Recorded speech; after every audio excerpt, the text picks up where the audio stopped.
Bom, gente, voltamos para continuar o nosso bate-papo com a Natália Fernandes, ela que é professora da Universidade Federal da Paraíba e que trabalha no Núcleo de Tecnologias Assistivas que facilitam a vida da pessoa com deficiência, promovendo a inclusão.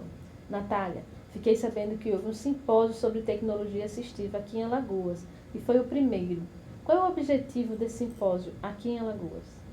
É justamente divulgar, né, a tecnologia assistiva. Quando eu recebi o convite e eu soube, né, que era o primeiro simpósio e com o apoio, né, do Estado, eu busquei saber, né, qual era o objetivo e aí eu fui informada que é justamente isso. Parece que aqui os profissionais não têm muito respaldo, né, de como utilizar a tecnologia assistiva. E aí o objetivo foi justamente esse, disseminar esse conhecimento.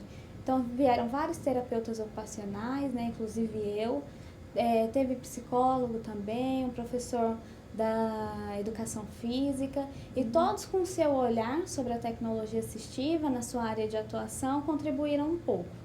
Que bom, né? Eu acho que é isso, a gente precisa disseminar essas informações, o conceito de tecnologias assistivas, para que as pessoas entendam o que estimular também a pesquisa, né? Eu sei que o Brasil investe através dos núcleos, como você falou, para que se desenvolvam essas pesquisas, mas é importante saber que vocês desenvolvendo essas pesquisas, chegando a protótipos, como é que isso consegue chegar à pessoa com deficiência no seu trabalho? Qual é o resultado do seu trabalho lá no local, lá na universidade? A sua pesquisa chega para alguém, facilita realmente a vida, ou fica só ali como um protótipo, como uma ideia muito boa, mas que não conseguiu ainda, no cotidiano, na vida cotidiana, facilitar a inclusão? Então, aí a gente desenvolveu o protótipo, vem melhorando ele, né? E o nosso objetivo é apresentar e para que ele seja, né, realmente produzido em larga escala. Mas até agora, né, esse é o segundo passo que está faltando, né? Como é que a gente vai fazer isso? Qual que vai ser a articulação do governo com as universidades para que isso seja possível, né? Então, digamos que a gente venceu o obstáculo, que é exatamente de disseminar o conceito nas universidades, nos institutos federais de tecnologia assistiva, estimular a produção dessa pesquisa, e agora a gente tem o segundo momento, que seria exatamente fazer com que investidores trabalhem na produção em massa, vamos dizer assim. Isso, do Né? que... E pensando principalmente no baixo custo, porque não adianta também produzir tecnologias caras que o mercado não vai absorver, porque a pessoa com deficiência não tem uma condição de renda tão boa, porque a gente sabe que a maioria vive numa condição de baixa renda, não é verdade? Mas o que é que você trouxe para o simpósio alagoano? O que é que você apresentou nesse simpósio?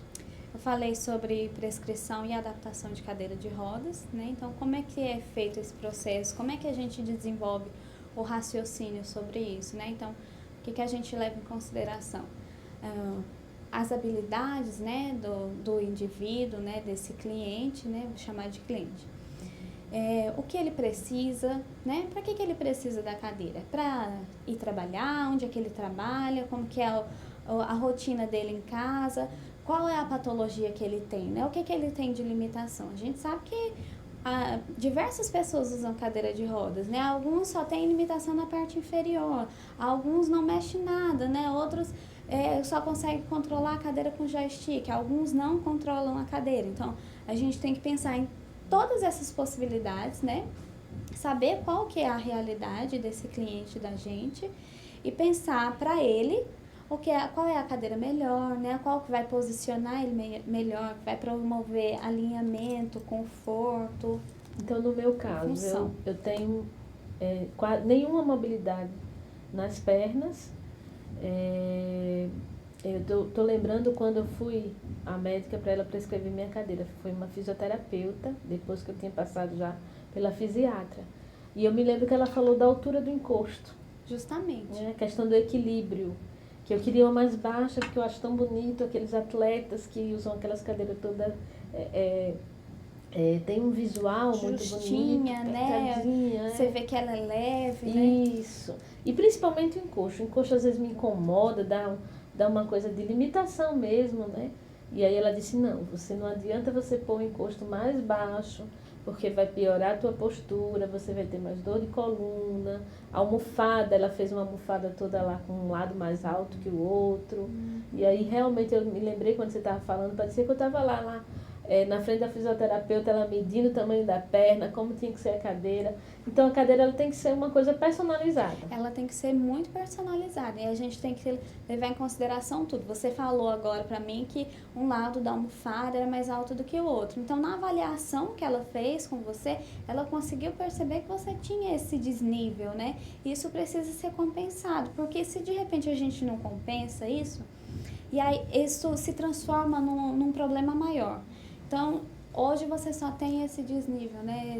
Essa rotação do quadril. Por conta da escoliose. Por conta da escoliose. Mas se você não trata isso, se você não dá uma atenção para isso, se você não acomoda esse espaço que se forma, essa escoliose acentua, você vai ficar com uma limitação de tronco. Eu vejo que você se movimenta bem.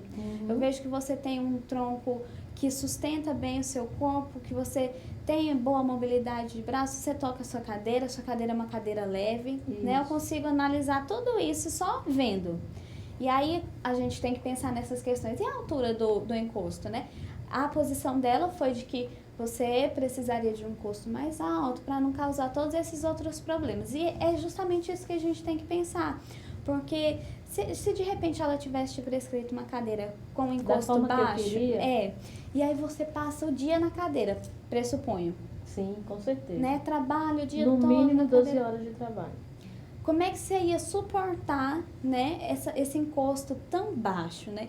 E aí você falou dos atletas. Isso. E aí é justamente esse o diferencial, né? Eles têm um preparo físico mais que permite, né, esse suporte do tronco, né? Eles têm uma resistência maior. Uma resistência física maior. A gente acabou de ver nas Olimpíadas, né? Isso. Então, a resistência física, a habilidade física deles, né? Nossa, então, tudo isso a gente correndo com amputação bilateral das pernas e correndo em cima daquelas próteses, fazendo um tempo quase que... teve uma prova que... eu acho que foi o salto em distância que chama. Que o atleta bateu o recorde do recorde da Olimpíada, que aconteceu anteriormente. Uhum. Né? E ele tinha uma deficiência no braço. E realmente, esse não usava nenhuma tecnologia, não aparentemente. Mas as próteses também realmente chamam a atenção, né? Provavelmente na vida diária dele, ele utilize, né? Isso. Mas aí na hora do esporte, não. É muito presente, né? A tecnologia assistiva na vida dos atletas e das pessoas que têm alguma limitação mesmo. Mas então, e voltando, né, um pouquinho a falar... Da sua apresentação? Isso. Aí a gente pensa nessas questões, quando você falou da almofada, é o que a gente faz de adaptação. Então, a cadeira não vai vir de fábrica, né? Com a almofada um pouco mais alta ou com um encosto com uma lateral de tronco. Tudo isso é a gente que pede. A gente tem que ver e analisar qual que é a melhor opção para o paciente. A gente tem que levar muito em consideração a opinião dele. E o que ele diz que é confortável e como que ele gostaria que a cadeira dele fosse, o que ele quer que ela proporcione para ele. De repente ele só quer ficar em casa, né? Então, ficar em casa e poder sair da cama. E aí a gente pensa numa cadeira mais simples. Mas se ele é uma pessoa que anda muito, né? Que usa transporte público, ou então que tem um transporte particular, se ele dirige, né? A gente sabe que existem os carros adaptados. E as pessoas com deficiência dirigem carros adaptados. Então, a gente tem que pensar que tem que ser uma cadeira leve, porque ele próprio vai fazer a transferência, vai fechar essa cadeira. A adaptação já é uma tecnologia assistiva. A adaptação para dirigir o carro. Já é uma tecnologia assistiva. Conta como tecnologia assistiva. E todas as empresas, né, que desenvolvem carros adaptados têm todo um estudo sobre as necessidades dos deficientes. E esse carro também é construído pensando, né, nesse contexto, né? É um mundo muito, né, não digo complicado, mas... Tecnológico, né? De pesquisa, de dedicação. Verdade. Muito boa a conversa, Natália, muito boa. Você falando, eu fico me lembrando da minha vida mesmo cotidiana. Eu fui à Paralimpíada, observei muitos atletas e E me chamou a atenção, inclusive, quando eu vi um atleta passando da cadeira de rodas para entrar num carro. E ele utilizava uma madeira.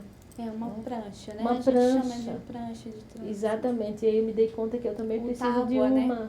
Eu preciso de uma para fazer essa transição da cadeira de rodas para a cadeira do veículo. E como isso facilita a vida da gente. Bom, nosso tempo está acabando. Se a gente for conversar aqui, vou levar ainda mais uns 3 programas, porque eu tenho certeza que temos muito assunto. Mas vamos trazer outra vez. Você veio da Paraíba para nos prestigiar aqui no Simpósio Alagoano sobre Tecnologia Assistiva, o primeiro realizado. A realização foi da Secretaria da Mulher e Direitos Humanos, através da Superintendência da Pessoa com Deficiência. Eu soube que foi um sucesso, que além da Natália teve outros profissionais de outros estados. O pessoal da Universidade de Alagoas também contribuiu bastante. E eu tenho certeza que vai ser um marco aqui em Alagoas, após esse primeiro simpósio, nesse avanço da tecnologia assistiva. Mas a gente fica